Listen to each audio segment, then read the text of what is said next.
Bonjour à toutes et à tous, Viva Culture et cette année à Avignon.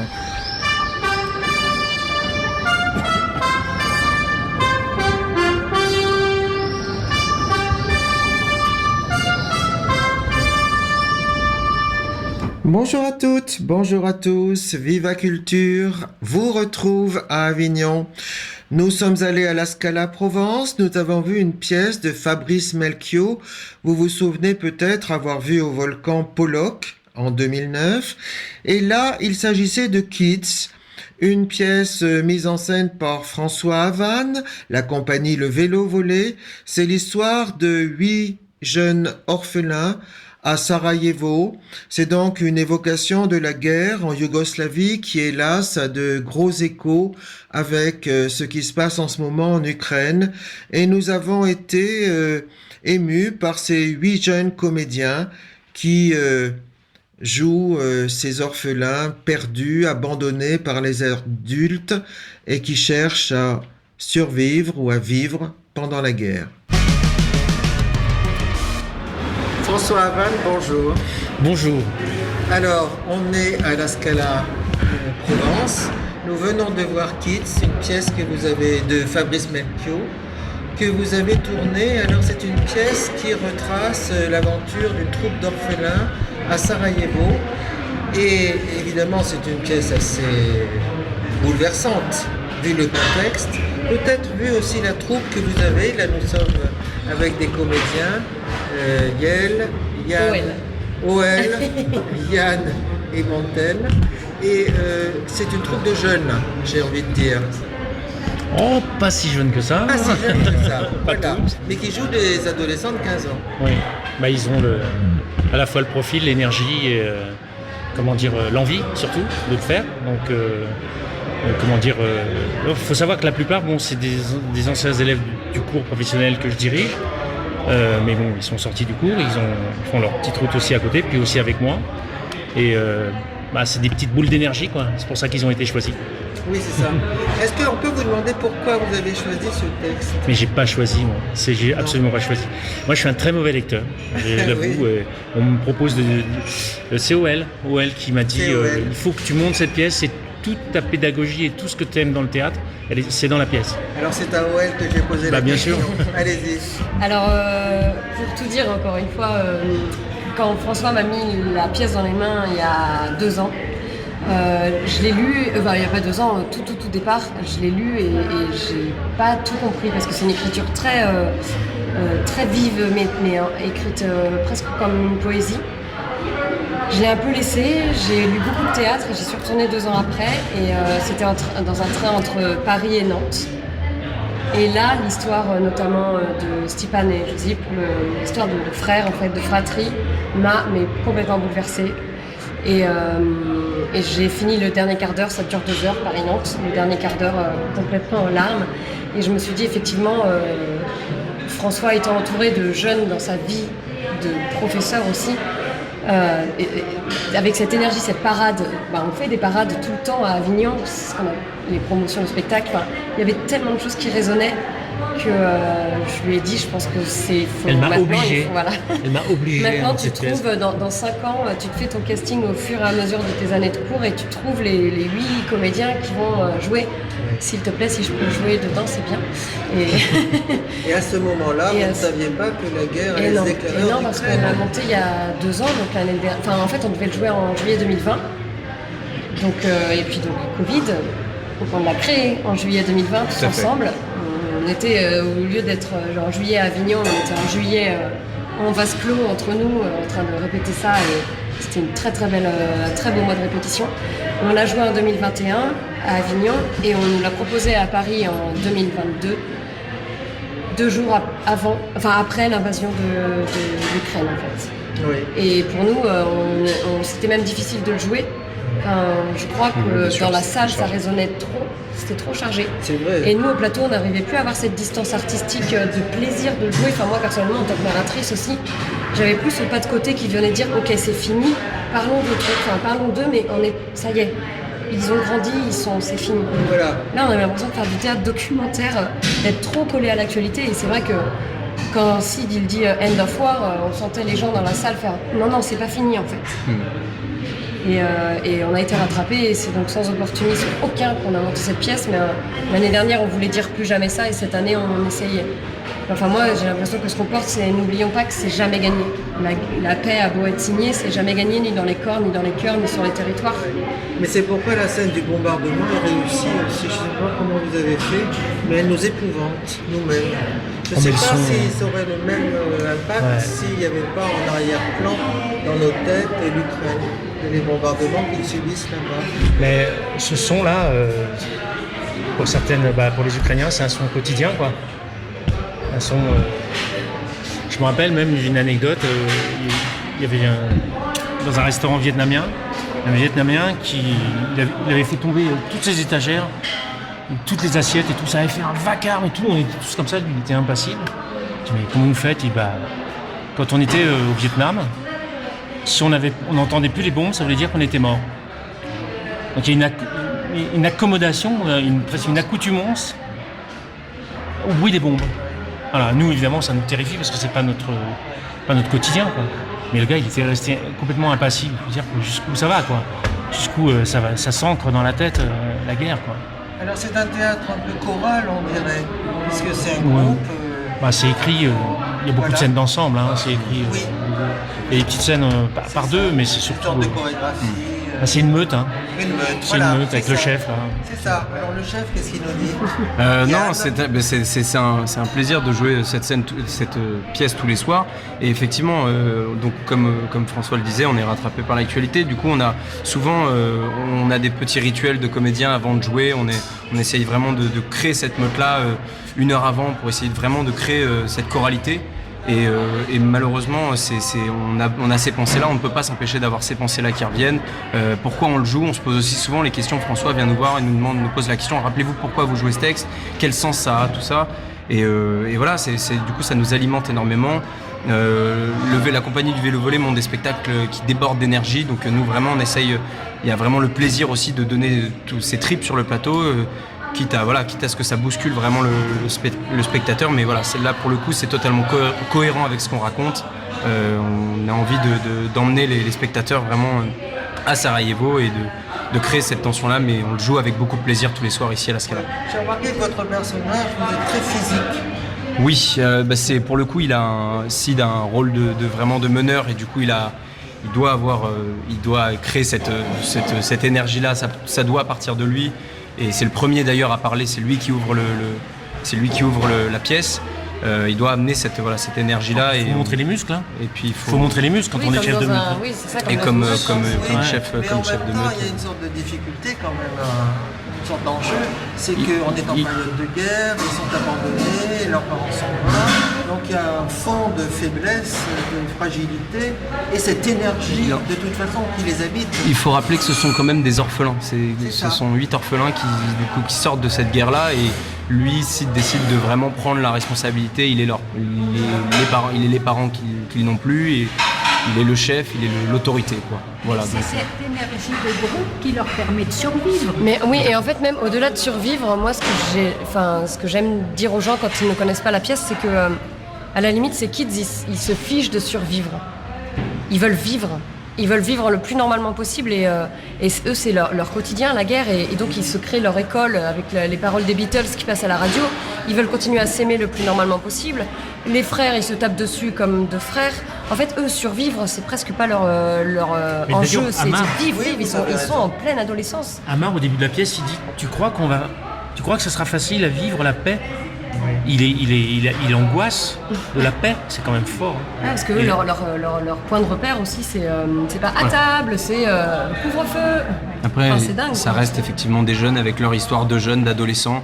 Là, on a Nada qui joue la fille avec qui il y a une relation presque amoureuse, une histoire d'amour naissante, mais il y a l'écart d'âge.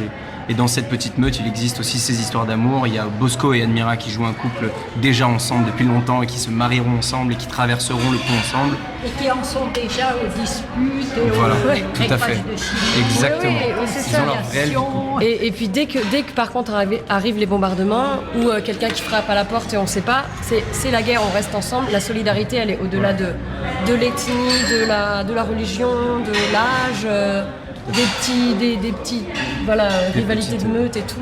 Plus rien. Plus rien de compte qu'on reste ensemble et on se tient quoi. En revanche, on est assez perplexe devant la scène de la parade, parce que les adultes ont l'air complètement indifférents, lointains. Et du coup, ce groupe d'ados est à part, marginalisé. Personne les voit. Personne les voit. Personne les voit, personne. Oui. C'est banalisé, quoi. Et puis, ils misent tout sur cette journée. Bon, il faut avouer aussi que leur parade, elle n'est pas terrible. Hein. Franchement. Ce qu'il y a aussi, c'est que, au même titre que quand on parle de guerre, c'est jamais le point de vue de jeunes qu'on raconte. Je trouve que ça l'expose très très bien. C'est que ces jeunes qui essaient d'exister aux yeux du monde, qui essaient de raconter leur histoire et leur expérience de la guerre, tout le monde les ignore parce que finalement, la guerre, c'est une affaire de grands. Et qui de mieux pour en parler que les grands, qui de plus légitime, etc., que les adultes. Donc ça montre aussi ça, Ce texte le de fait d'être ignoré. Fabrice Melchior nous raconte tous les avec sens. beaucoup de poésie vraiment ce point de vue-là, le point de vue de ces adolescents qui sont pleins d'énergie et pleins de violence et même Ouais, en même c'est- temps paradoxalement pleins d'amour. Mais est-ce qu'il en a rencontré beaucoup? Est-ce qu'il les a interviewés? Alors, il est allé à Sarajevo. D'ailleurs, je pense la pièce se termine avec marqué Sarajevo, enfin là où il l'a écrite. C'était début des années 2000. Et donc, on ne l'a pas rencontré, mais on sait qu'il y est allé. Et avec François, on est allé à Sarajevo. Et par exemple, très vite, on nous a raconté l'histoire de ce Roméo et Juliette de Sarajevo. Comme par hasard, il s'appelait Bosco et Admira. Le nom des Donc personnages. donc c'est sûr que lui, il est allé, on lui a raconté ça aussi. Ces deux-là et sont différemment de la pièce, ils sont morts sur le pont Verbania. Et personne n'a osé les bouger parce qu'on ne savait pas s'il fallait les enterrer chez les Serbes ou les Bosniaques. Et ils sont restés sur le pont. Et en fait, c'est sûr qu'il y a des références qui sont... Enfin, Sniper Alley, c'est sûr. Les roses de Sarajevo, Admira parle de roses, c'est comme ça qu'ils appellent les trous d'obus dans le sol. Donc je pense que... Alors nous, on aimerait beaucoup rencontrer Fabrice Melchior pour lui demander d'où vient ça, s'il y a d'autres peut-être références très concrètes. Mais pareil, à Sarajevo, il y a le musée de l'histoire de l'enfance sous la guerre. Et on retrouve les barres de chocolat dont parle Amar. Alors là, dès qu'il y avait une barre de chocolat, un casque bleu qui rapportait un mini paquet de chewing-gum ou je ne sais quoi, et on voit ça... On voit les pistolets avec lesquels les enfants jouaient, qui étaient des reliques en fait de la guerre. Les douilles, quand on fait le sniper tour, parce que c'est tout le tourisme est encore basé sur la guerre, c'est même terrible quand on y va en tant que touriste. On fait le sniper tour. Et nous, on a vu les douilles, hein. Et ils nous font Sur ramasser les les douilles. collines, il y a encore les douilles dans le sol. Il y a les nids des snipers et... C'est une histoire qui est malheureusement très récente. Ouais, et quand donc maintenant tout a repoussé, toute la végétation a poussé, mais le guide nous disait, non, il n'y avait plus aucun arbre. Et c'est une des premières phrases de la narratrice, c'est plus un arbre debout, de l'herbe et c'est tout, parce que tout a cramé. Les impacts de balles, ils y sont encore. Donc c'est sûr que là c'est hyper concret, et il le dit, et comme tu dis, avec tellement de poésie. Oui. Et dans la pièce, vous maintenez quand même quelques contrepoints d'humour. C'est obligatoire. Oui. C'est obligatoire. C'est obligatoire. Puis c'est pas seulement, pour que la pièce fonctionne. S'il n'y a plus d'humour, il n'y a plus de vie, quoi. C'est écrit comme ça, en C'est plus. écrit comme ça en plus. La Sinon, scène de c'est- ménage, là, c'est génial, je trouve. Oui, Scène il y a de plusieurs ménage. scènes qui nous font rire. Et Ouais. puis ça évite le pathos. En tout cas, c'est écrit. Et le misérabilisme. Oui. Parce que c'est un risque aussi. Parce que ça pourrait, ils sont quand même... c'est quand même terrible ce qui leur arrive. Et puis l'adolescence reste un âge ingrat, ridicule, excessif. Donc c'est on à peut se l'image moquer. de ça, évidemment. D'ailleurs, nous, on ne connaît pas la guerre, par contre, on a tous été adolescents, donc c'est peut-être la chose qu'on peut le mieux restituer dans cette pièce-là et qu'on cherche, qu'on s'applique à faire. À retomber dans ces excès, ces chauds-froids qui qui se passe en une seconde, quoi. L'occasion de redevenir des adolescents tous les soirs, c'est... Non, mais tu es encore un adolescent, Liane. Ne te trompe pas. Et c'est vrai que le choix des couples aussi, ça fonctionne bien. C'est pas mal. Disons que, avec modestie, je vais dire, je sais m'entourer. Tant mieux. Et dans votre public, est-ce que vous avez remarqué qu'il y avait beaucoup de jeunes? Moi, je me permets de dire qu'on a, depuis le début du festival, on a eu beaucoup de groupes de jeunes de théâtre qui venaient et qui étaient très émus à la fin du spectacle, et c'était touchant, évidemment, puisqu'ils ont sans cesse l'actualité dans les oreilles, à la télé, dans les radios, sur les iPhones, d'images des images incroyables, et du coup il y a de voir par le texte, par le biais de ce texte poétique-là, la réalité des choses, ça les touche, et c'est un plaisir du coup de les voir à la fin totalement en larmes. Je pense qu'il y a une telle énergie, même si c'est pas leur guerre, parce que quand on en parle, quand on tracte, quand on dit Sarajevo, il y en a peu qui le connaissent en fait. Mais en tout cas, quand ils ont 12-13 ans, c'est même pas encore au programme, on le voit en terminale, donc quand ils sont au collège, à la limite, mais ils viennent pour autre chose, pour justement cette vie, cette fureur, cette fougue. Et puis bon, évidemment, il y a toute l'actualité qui fait que c'est toujours malheureusement, et puis là on parle de l'Ukraine, mais c'est tellement partout, enfin c'est de tout le temps, et je pense que vraiment au tout début du festival, il y avait un jeune homme qui était au premier rang, et on l'a su après, le directeur de la Scala, qui il reste là il est resté 1h30 sur le banc à pleurer. Enfin, nous, on aime bien bousculer les gens, mais quand même, je pense que ça remue des choses. On ne sait pas en fait ce que ça remue. C'est qu'en plus, avec la guitare, on sait pas. Les histoires des spectateurs, on les connaît pas. Et c'est vrai que, ouais, on a. Et après, on a aussi toute une génération de cheveux un peu plus blancs, plus grisonnants, et qui par contre viennent.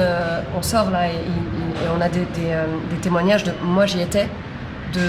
Nous on était à la Croix-Rouge, nous on a accueilli ces orphelins, nous on était dans les orphelinats, mais c'est tous les soirs tous les soirs des gens qui viennent nous dire on y était, et en fait nous en tant que comédien, moi en tant que comédienne en tout cas, ça me fait un peu baisser aussi mon ego, et ce côté ouais on joue et on est applaudi et tout, parce qu'en fait on joue des vraies personnes, des gens qui existent, qui ont existé, et qui et c'est pas juste bien écrit et beau, c'est aussi des gens de tous les jours. Et c'est vrai que comme dit Yann, cette concentration qu'on a au tout début, sans vouloir chercher à leur prendre la parole, c'est eux avant tout qui ont la parole, mais si on peut témoigner un peu et essayer de rappeler à tous ces journalistes et tout l'Occident qu'ils ont existé.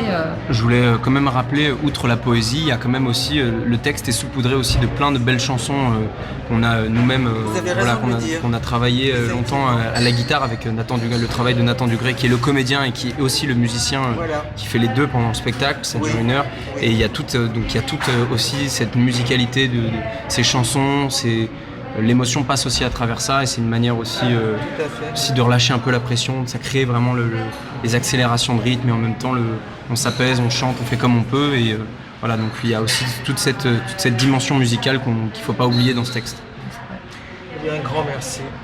Merci pour à votre vous. travail, pour votre énergie, pour votre témoignage, pour tout ça, et de nous rappeler que, hélas, ces guerres sont à nos portes en ce moment. Oui. Merci à vous. Merci Bonne beaucoup. continuation.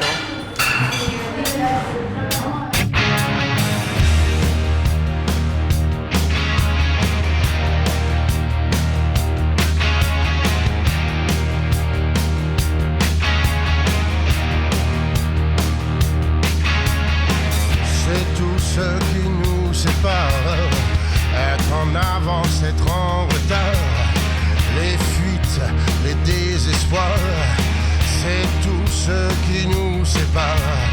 Les cris quand la douleur monte, le sang, le ciel, la peur, la honte. Nous sommes faits de lourds silences, de zones d'ombre, d'errance. C'est tout ce qui nous sépare. La crainte des autres, la peur du noir. L'amour est juste un accessoire de nos lâchetés, de présentoir.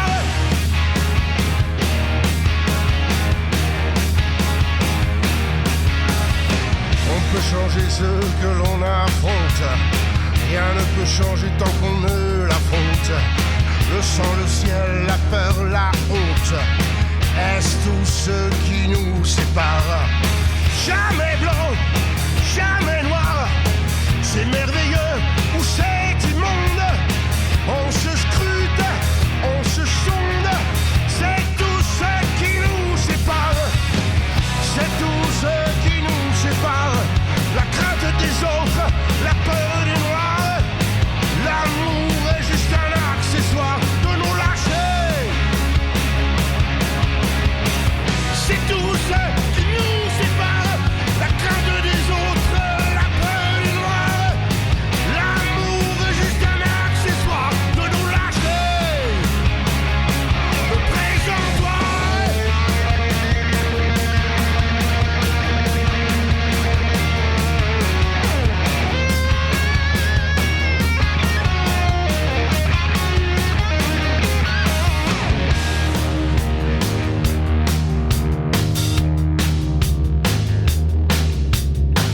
C'est tout ce qui nous sépare. Être en avance, être en retard. Les fuites et les désespoirs. C'est tout ce qui